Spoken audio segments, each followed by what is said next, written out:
ये जब हम लोग अपना टोक्यो का जर्नी शुरू किए थे तो हम लोगों ने महात्मा गांधी जी के स्टैच्यू पे फूल चढ़ा करके अपना यहाँ का यात्रा शुरू किया था। और अभी हम लोग रास बिहारी बोस जी के सेमेट्री में यहाँ आए हैं। कल उनका जन्मदिन है। बहुत बड़े रिवोल्यूशनरी थे और यहीं पर उनका डेथ हुआ था और यही वो जगह है। तो हम लोग उनको श्रद्धांजलि अर्पित करने के लिए उनके सेमेट्री पर उनको फूल चढ़ाने के लिए आया है। और यही आज हम लोग का यात्रा का एंड यहीं इसी से हो रहा है। और सबसे बड़ा पर्पस ये है, ये दोनों महात्मा गांधी जी पीस के लिए जाने जाते थे और रास बिहारी बोस रिवोल्यूशन के लिए, क्रांति के लिए, अपने राइट के लिए फाइट करने के लिए, इसके लिए जाने जाते थे। तो ये दोनों इंडिया का एक साइड है, पीस। और अगर पीस नहीं है तो हम लोग क्रांति भी कर सकते हैं, रिवोल्यूशन भी कर सकते हैं। तो शुरुआत और अंत इसी से हुआ है। 2 दिन का हम लोगों का बहुत यात्रा जो है वो पैक था। कम से कम 14-15 मीटिंग्स हुए हैं, इम्पोर्टेंट मीटिंग्स हुए यहाँ के फॉरेन मिनिस्टर से, यहाँ के एक्स प्राइम मिनिस्टर से, यहाँ के पार्लियामेंट्रियन से, यहाँ के थिंक टैंक से, यहाँ से मीडिया से भी इंटरेक्शन हुआ। यहाँ जो इंडियन कम्युनिटी है उसके साथ आज हम लोग का इंटरेक्शन हुआ सुबह में।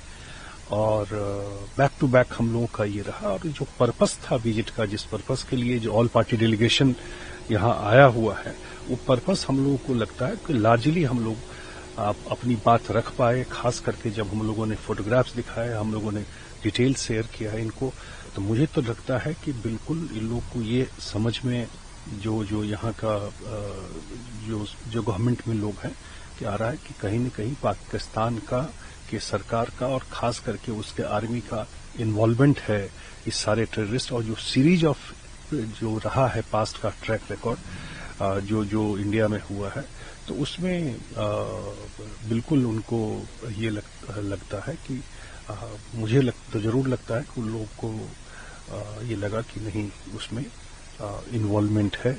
और इंडिया अपना सेल्फ डिफेंस के लिए जो एक्शन भी ले रहा है वो करेक्ट है।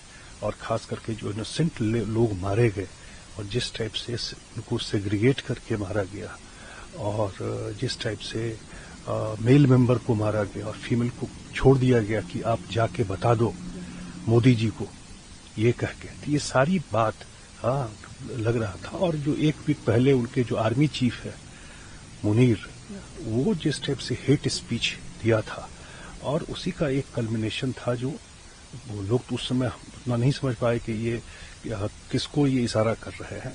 लेकिन उसी जो पहलगाम में 22 को हुआ और 15 का स्पीच, जो हेट स्पीच उन्होंने दिया कि कैसे दोनों कंट्री अलग है, दोनों के लोग अलग हैं, जो कि इवन जब हम लोगों ने स्क्रिप्ट दिया उन लोगों को तो उनके लिए भी बड़ा था कि अगर जो वहाँ का एयर चीफ का ये थॉट है तो किस हिसाब से वो आर्मी चल रहा होगा और वहाँ के का सिस्टम कैसे चल रहा होगा।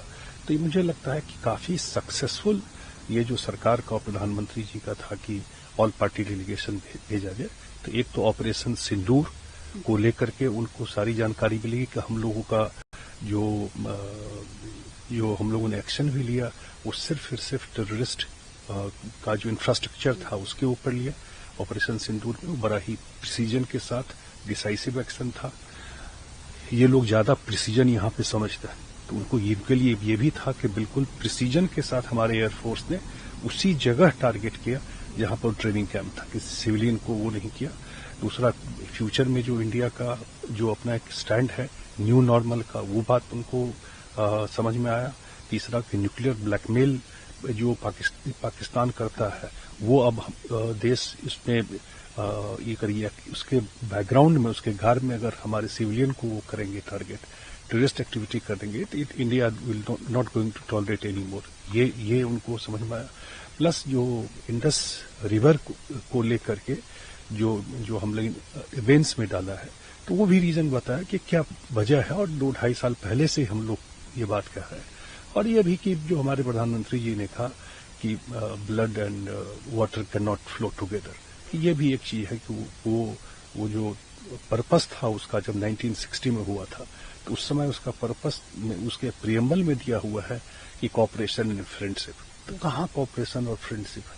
तो ये सारा चीज लार्जली इसी लाइन पर हम लोग का डायरेक्शन हुआ। उनके अपने कुछ क्वेश्चंस थे और मुझे जरूर लगता है इतना तो उनको समझ में आ रहा है कि पाकिस्तान का इन्वॉल्वमेंट कहीं न कहीं है। हमसे जुड़े रहने के लिए हमारे YouTube चैनल को सब्सक्राइब करें और नई वीडियो की नोटिफिकेशन के लिए बेल आइकॉन को दबाएं।